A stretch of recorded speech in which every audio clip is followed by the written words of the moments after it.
അവിടെ വലിയ ചൂടും തണുപ്പൊന്നുമില്ല. പക്ഷേ എന്തുകൊണ്ടാണ് ആളൊഴുക്ക് കുറയുന്നത് എന്നത് ഈ ഘട്ടത്തിൽ നമ്മൾ ആലോചിക്കണം. പക്ഷേ സമയമായിട്ടില്ല, 1 മണിക്കൂടെ കഴിയട്ടെ. പക്ഷേ പൂരനഗരിയിൽ ആളൊഴുകി എത്തിയിട്ടുണ്ട്. പ്രേക്ഷകർക്ക് കാണാം അങ്ങനെ പൂരനഗരി ഇങ്ങനെ ഈ വരുന്നത്. ഇവിടെ ആള് കൂടാൻ ഒരു കാരണമുണ്ട്. തെരഞ്ഞെടുപ്പും പൂരം തമ്മിൽ അടിസ്ഥാനപരമായിട്ടൊരു വ്യത്യാസമുണ്ട്. എന്താണ്?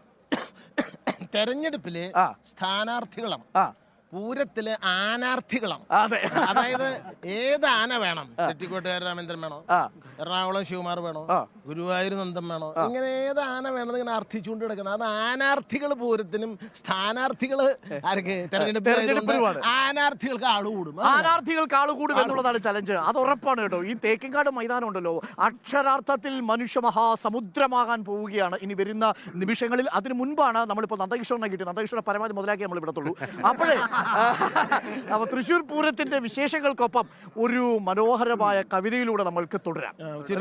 ചുരുക്കി തൃശ്ശൂർ പൂരത്തെ കുറിച്ചും തൃശ്ശൂരിനെ കുറിച്ചും തുടങ്ങാം. ശിവനും ശ്രീശങ്കരനും ശക്തൻ തമ്പുരാനുമായി ശിവശക്തി ഐക്യരൂപമായി വിലസും തൃശ്ശിവപുരം.